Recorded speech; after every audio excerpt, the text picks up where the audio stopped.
to like wrangle browsers to do what you want them to do, right? And so places that we've experienced this is in animation. I mean, more broadly, user experience. The web can be a really challenging place to provide a nice user experience.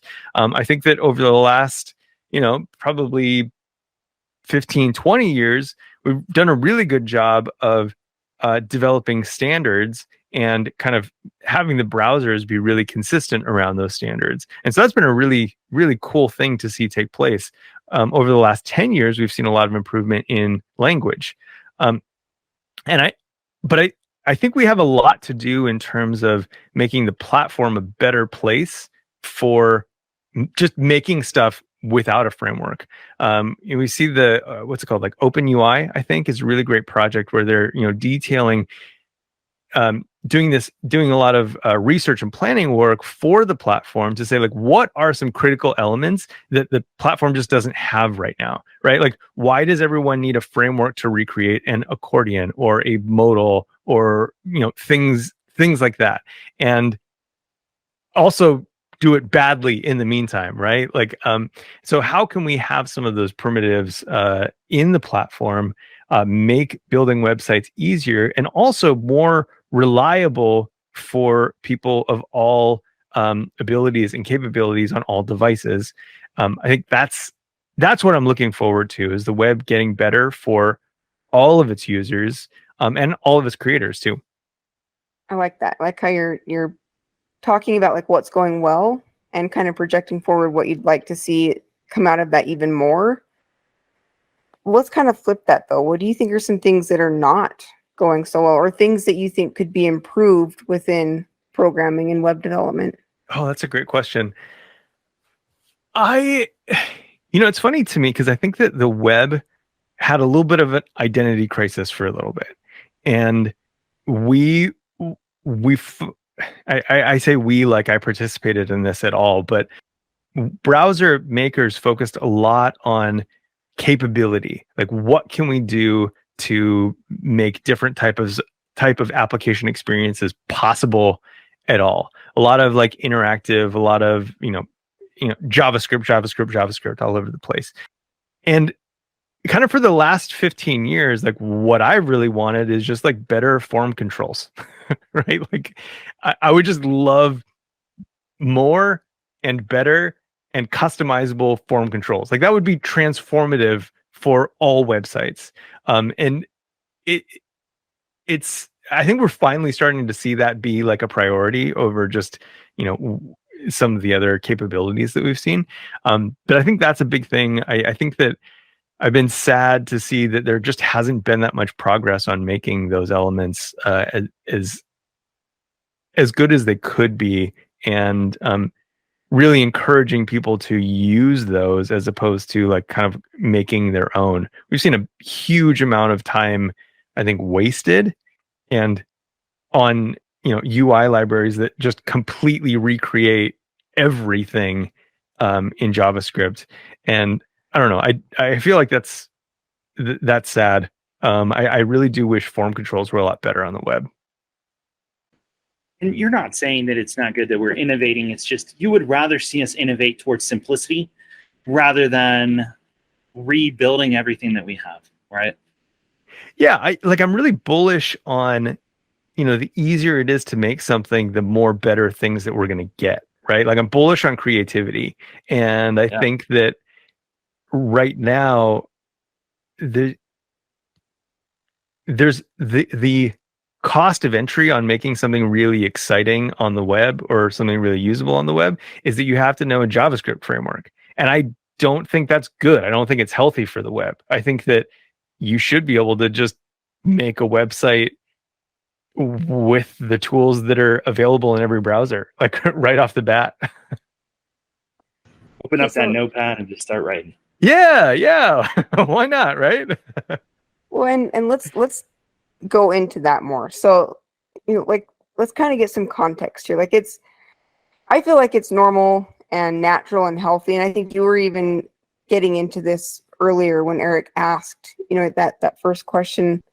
I think it's good for people to have like communities and and groups that they, rally around and that they identify with, where they can like have a space and a place where they can go to share and discuss things together, right? Like that's good, that's healthy. And with programming, like we've said, like that could be a language, it could be a framework, it could even be something like with a meetup. You have like your meetup that you go to, and you've got your Portland Angular pride or whatever, But why do you think that people feel they're kind of gets that there's a tipping point with this, right? Like you have pride and it's good to be proud of something and to feel like you're part of this group and you're team together, right? We're all in this club, but then there's that tipping point of where you start to kind of like put down other groups. Why do you think that we have a tendency as human beings to do that? I always attribute it to just like fear and insecurity. I think a lot of this is kind of part of this era that we're in too, of, capitalism and this mindset of, zero sum outcomes, which is a real shame, because, if you just look at the numbers, like nothing is ever zero sum, right? Like we have frameworks that are, thriving for the rest. We have programming languages and frameworks that are going to live on for the rest of eternity and demand a market for those things for forever. Like nothing ends up going down to zero once it gains any level of traction whatsoever. And so I think that people are afraid that if the thing that they invest in doesn't become the predominant thing in the industry, that they will be in a disadvantaged place and not have marketability. I think it's a shame that we think about things that way, but I think that is why people tend to go all out for the things that the technologies that they're interested in, and like kind of use their own personal clout to, defend them, is because at the end of the day, like they want to make sure that the investment that they're making, and I'll include myself in that, we want to make sure that the investment that we're making is something that is going to like roll forward and carry through with us into like the future of our career, regardless how hazy that future might be. It's the one thing that we can control is like, well, if I push this enough, if I get more people on board, if I expand our numbers, then my future is secure. And I mean, I don't know. None of our futures are ever secure, but I think that that's kind of the motivation. I'd be curious, like, what do you think it is? All right, I'll speak to that. I think it's a lot of that. I think it's a lot of monetization of the things that we want to monetize. And I think it's a lot of the pride that we have in our craft. And if somebody tells me, somebody who loves functional programming, that RxJS, that it sucks, I might just take it personally for a second. And I have to check myself, because it's like a lot of people think that. A lot of people think the way that I think, that it's awesome. It's the greatest thing since sliced bread.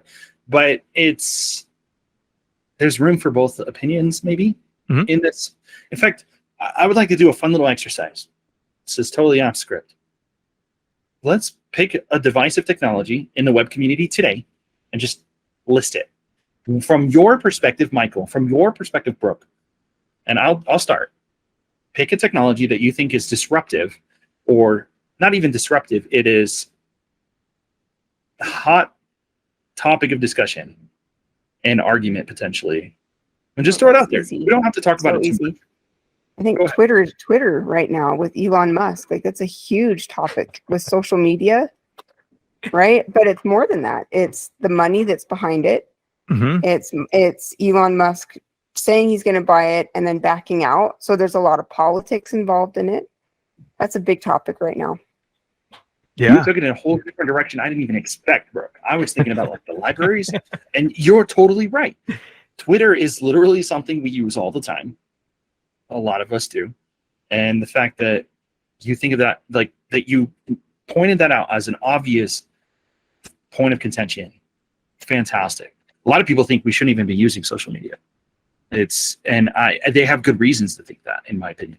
Yeah. What about you, Michael? Well, I just want to first say, like, Brooke, that was definitely kind of further than I expected, and I really appreciate it because I think that you're right. Like, that is a really good example of something that impacts the way that we as developers communicate, right? And we're not the only people on that platform. I think a lot of times we think that like tech Twitter is like the only thing on Twitter, but like there's as soon as that interest was announced, now it's kind of like, okay, well, what does that mean for the way that I use this platform?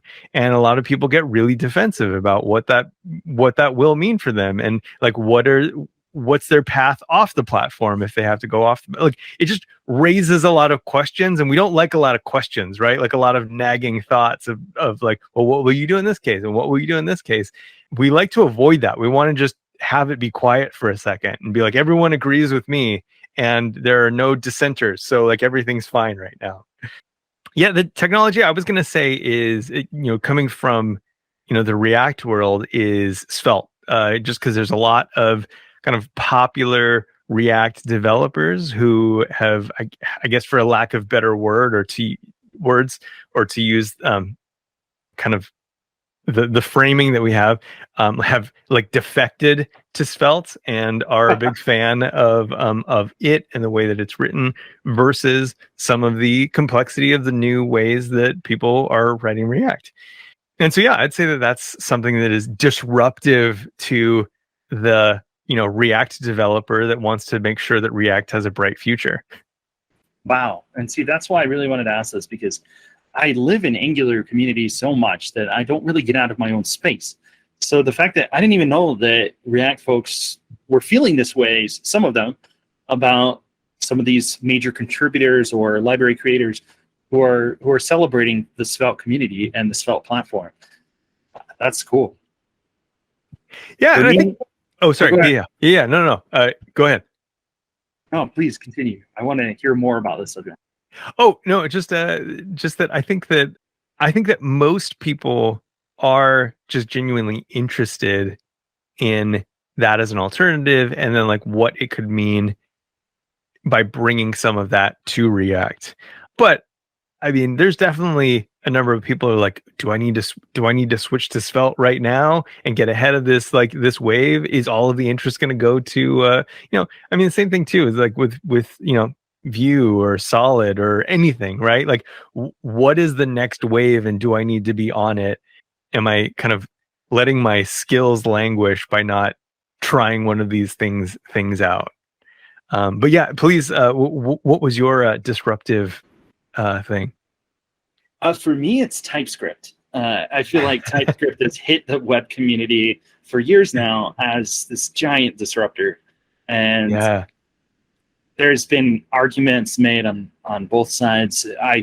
I'm going to try to distill it to our listeners down into two sides, but there's really a lot of sides to this. But the main gist of it is some people really love TypeScript because it provides that pre-compile checking and warning and erroring. That way you can avoid making those errors in your code, and you can also diminish the amount of unit testing that's needed for your code because it's TypeScript. It does quite a bit for you. And then the other camp is more like JavaScript. I love JavaScript because anything goes. I love how simple and free and fluid it is. With TypeScript, it's a lot of work to just try to jump through the typing hoops, and I don't want to do that. Yep. So me personally, I lean very far into the TypeScript, pro TypeScript camp, but the fact that there are camps is why we're having this conversation today about TypeScript, about Svelte, and new frameworks that are coming out and disrupting everything, about Twitter, and whether Elon Musk should buy that or not. There's just, like you said, we're trying to defend a way of life, and that way of life in tech is constantly evolving. Yeah, this is a kind of non sequitur, but I promise I'm going to bring it back. There is a prominent Ruby developer. I cannot remember their name right now, but they wrote a post that I remember really resonated with me at the time, and it was titled something like, "I was trying to end my life." And the concept in the post talked about how they were trying every day to get to a point of stasis where everything felt all right. Everything felt under their control, and they didn't have to worry about